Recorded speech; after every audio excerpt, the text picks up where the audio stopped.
बताएंगे नहीं, वो बताएंगे कि भैया यहाँ पे शराब बनती है, वहाँ पे मिलती है, ये होता है। आप बस अपने बंद कमरे में अधिकारियों के साथ, तो इन समीक्षाओं से कुछ नहीं होने वाला। मुझे दुख इस बात का है कि ये विकास की बातें, भाई ये 15 साल का जश्न मनाएंगे विकास का, क्या किया क्या आपने पिछले 16 साल में? मुख्यमंत्री नीतीश कुमार अपनी, और आज आप पूछते हैं कि चिराग पासवान कहाँ रहता है। आप बताएं मुख्यमंत्री जी, आप कहाँ रहते हैं? जनता आपको ढूंढ। नमस्कार, मेरा नाम अक्षयदीप है और आप हेडलाइंस बिहार देख रहे हैं। लोजपा रामविलास के अध्यक्ष चिराग पासवान अभी पटना पहुंचे हैं और पटना पहुंचने के साथ ही उन्होंने नीतीश कुमार पर तीखा हमला किया है।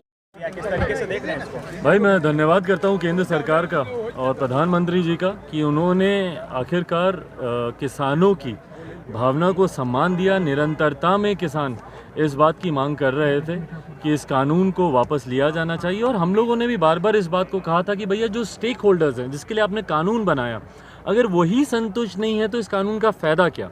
आप जिनके लाभ के लिए कानून बनाने की आप बात कर रहे हैं, अगर वही संतुष्ट नहीं है तो इस कानून का फ़ायदा नहीं था। और मुझे खुशी है कि अंतोगत्वा प्रधानमंत्री जी ने उनकी भावना को सम्मान दिया। एक मांग उन लोगों की और है मजबूती से, और जो कहीं ना कहीं किसानों को आर्थिक सुरक्षा का भाव देने के लिए ज़रूरी भी है। एमएसपी की मांग जो उनकी है, उसका हम लोग समर्थन करते हैं, और मैं उम्मीद करता हूं, मुझे विश्वास है, वैसे भी हमारे प्रधानमंत्री जी और केंद्र सरकार का ये लक्ष्य है कि 2022 तक किसानों की आय को दुगना किया जाएगा। तो मुझे लगता है कि उसमें एमएसपी की भी एक बड़ी भूमिका होगी।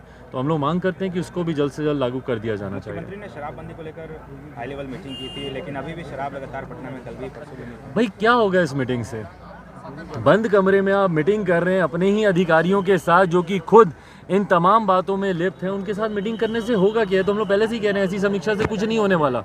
भैया जब तक मुख्यमंत्री अपने हवा महल से बाहर नहीं निकलेंगे, आप जनता का भला कर ही नहीं सकते।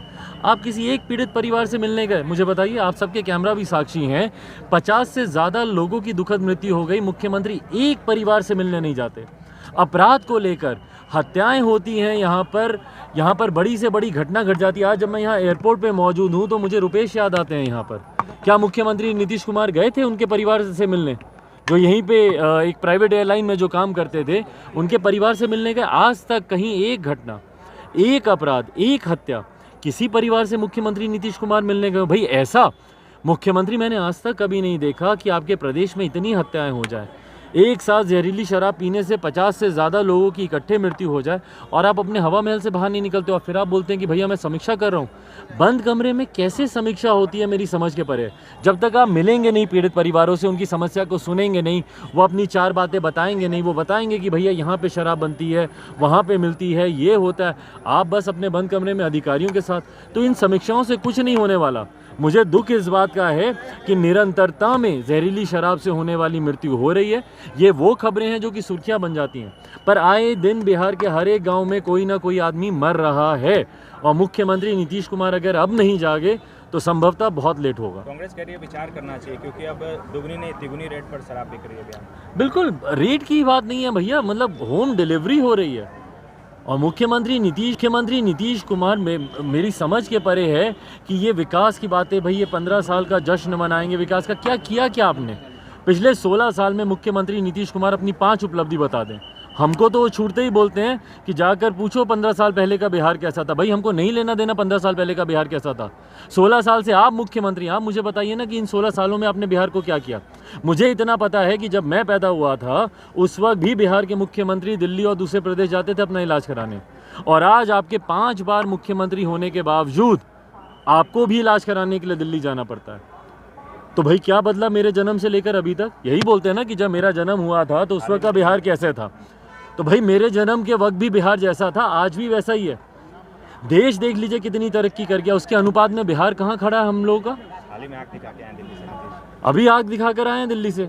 अब वो आंख दिखाने जाते हैं कि किसी को आंख दिखाने जाते हैं, भगवान जाने क्या करने जाते हैं। हमको बोलते हैं कि वो कहाँ रहता है बताए। भाई हम तो जहाँ रहते हैं, हमारा तो एक सरकारी आवास दिल्ली में और एक यहाँ कृष्णापुरी है। हमारी तो कोई अनेकों क्या कहते हैं प्रॉपर्टी अर्जित तो हमने नहीं कर रखी। पर आखिरी बार आपने खोज खबर लेने की कोशिश कब की हमारी? मेरे नेता स्वर्गीय रामविलास पासवान जी जब अस्पताल में भर्ती थे, 2 महीने तक वो भर्ती थे, मुख्यमंत्री नीतीश कुमार एक बार आए उनकी खोज खबर लेने, एक बार उन्होंने उनको फ़ोन भी करना ज़रूरी समझा। और आज बोलते हैं कि चिराग पासवान बताएं कि वो रहते कहाँ। भाई 2 साल से तो मैं आपसे संपर्क साधने की कोशिश कर रहा हूँ। भूल जाइए मैं किसी पार्टी का अध्यक्ष हूँ कि नहीं हूँ, मैं आपके प्रदेश का सांसद तो हूँ, मेरे प्रदेश की अपनी समस्याएं हैं जिसके लिए मैं आपसे मिलना चाहता हूँ।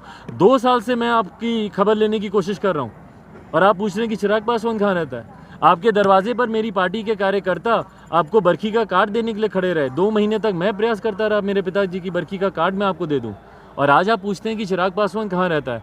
आप बताएं मुख्यमंत्री जी, आप कहाँ रहते हैं? जनता आपको ढूंढ रही है, वो मृतक परिवार आपको ढूंढ रहे हैं, जिनके यहाँ हत्याएं हुई हैं वो आपको ढूंढ रहे हैं, आप बिहारती आपको ढूंढ रहे हैं, रोज धरना करते हैं सड़क पर, छात्र आपको ढूंढ रहे हैं, शिक्षक आपको ढूंढ रहे हैं। आप कहाँ रहते हैं? आप अपना हिसाब दें मुख्यमंत्री जी। विपक्ष बिहार में कह रहा है कृषि कानून की तरह शराबबंदी कानून भी वापस होना चाहिए बिहार में। देखिए, मैं शराबबंदी कानून का मैं समर्थन करता हूँ, ईमानदारी से मैं बोलूँ, और ख़ास तौर पर बिहार जैसे प्रदेश में जहाँ पर लिटरेसी रेट कम है। लिटरेसी रेट कम होने से होता क्या है कि आप किसी ऐसे पदार्थ की मेरिट्स डिमेरिट्स को आप नहीं समझ पाते हैं। आप समझ नहीं पाते हैं कि भैया ये आपके लिए कितना नुकसानदेह है। सिगरेट के पैकेट पे भी लिखा होता है, पर कितने लोग उसको समझ पाते हैं भैया। तो इसीलिए ख़ास तौर पर बिहार जैसा प्रदेश जहाँ पर लिटरेसी रेट बहुत कम है, वहाँ पर ऐसे कानूनों की ज़रूरत है। घरेलू हिंसा हमने देखी है, महिला उत्पीड़न हम लोगों ने देखा है, तो ऐसे कानून की ज़रूरत है। मैं पूरी तरीके से शराबबंदी कानून का मैं समर्थन करता हूँ, और इस तरीके के कानून का नहीं कि भैया सिर्फ कागज़ पे कानून बना हुआ है। और मुझे लगता है जितनी ओपनली शराब नहीं बिकती थी उससे ज़्यादा तो अब बिक्री हो रही है उसकी। थैंक